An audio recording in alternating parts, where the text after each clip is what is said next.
Le livre de Smart Job, c'est toujours un plaisir d'accueillir des autrices, des auteurs, et on accueille aujourd'hui Marie Beauchesne. Le personal branding, quand on n'aime pas se mettre en avant, c'est le cas de pas mal de monde, et on vous dit un jour en formation, écoute, t'as pas le choix, il faut que tu te mettes en avant parce que tu as plein de trucs à dire et tu le fais très mal. Et Marie Beauchesne a pris sa plume, c'est la 2e édition d'ailleurs de ce livre, édition Duno, pour une communication alignée avec ses valeurs. Pour le dire simplement, on est son propre produit dans le personal branding. C'est nous que nous mettons en avant. Tout à fait. C'est un investissement sur soi. Et il faut bien avoir en tête qu'on a tous et toutes une marque personnelle. La question, c'est est-ce qu'elle est correctement identifiée et valorisée. Donc ça, c'est un travail, c'est une compétence qui se développe.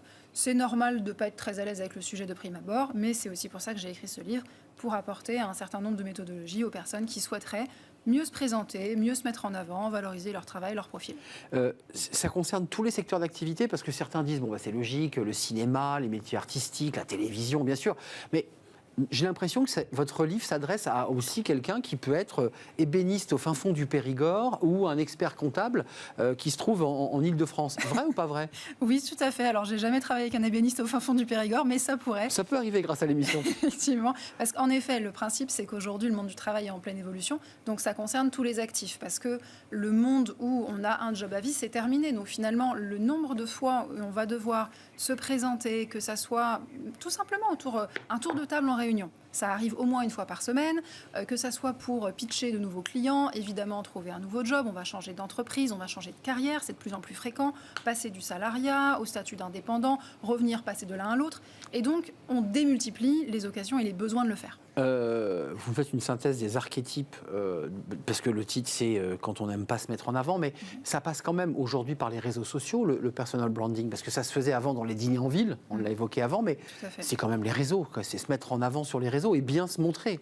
Alors, je suis très contente que vous abordiez le sujet parce que justement, c'est un raccourci qui est très fréquent et que j'essaye aussi de démonter un petit peu dans le livre parce que pour moi, les réseaux sociaux, c'est la partie émergée de l'iceberg en fait. C'est-à-dire que c'est ce qu'on voit et donc on a l'impression qu'aujourd'hui, personal branding égale influence, visibilité sur les réseaux sociaux. Et c'est pas que ça alors? Ce n'est pas que ça. Non, parce que le personal branding, ce sont toutes les techniques qui vont nous permettre finalement de se mettre en avant, valoriser une personne comme une marque à part entière. Et ça peut passer par du networking, ça peut passer par effectivement les réseaux sociaux, ça peut passer par de la prise de parole, ça peut passer par de l'écrit, de l'oral, du visuel, du digital. Bref, le champ des possibles est quand même assez large. Mais ça veut dire quand même que dans l'enseignement que vous faites, parce que vous faites du conseil et de la formation, vous l'avez dit, c'est important, il y a donc une méthodologie. Il faut d'abord réussir à quoi? Sortir les éléments distinctifs, des éléments qui vont mettre en valeur, la façon dont je vais les exprimer, c'est ça l'objectif? Absolument. Pour moi, il y a une méthodologie en fait qui est vraiment globale, qui est de commencer par bien identifier d'une part son objectif pour donner du sens à la démarche. En fait, le personal branding, c'est pas un but en soi, c'est un moyen. Pourquoi je veux faire du personal branding? Est-ce que c'est parce que je veux des clients? Est-ce que c'est parce que je veux une part de voix dans mon secteur? Est-ce que c'est parce que je veux un nouveau job? Peu importe, toutes ces raisons sont valables.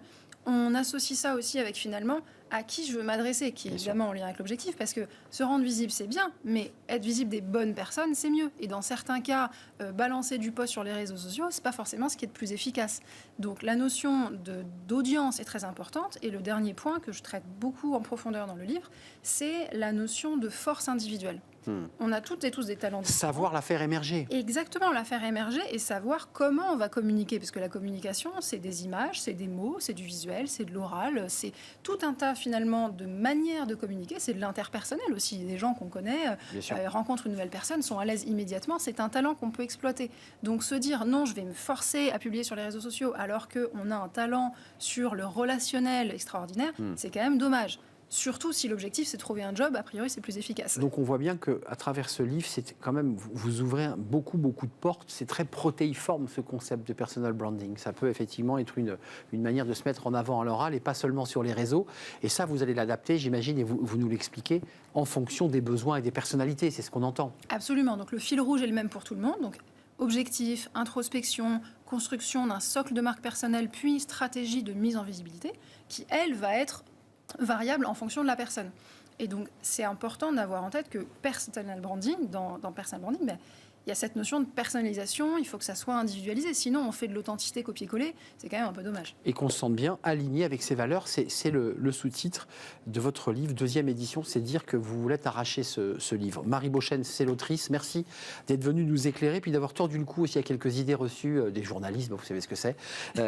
C'est édité chez Duno, le personal branding. Voilà, on voit la couverture. Merci Marie. Merci Arnaud. L'émission est terminée. C'est un vrai plaisir de partager ce moment, évidemment, comme à chaque fois, avec mes invités, avec vous et avec l'équipe. Merci à Angèle à la réalisation, merci à Saïd au son et merci à l'équipe de programmation, Nicolas Juchat et Alexis Mathieu, évidemment. Merci à vous. Je vous dis à très très bientôt. Bye bye.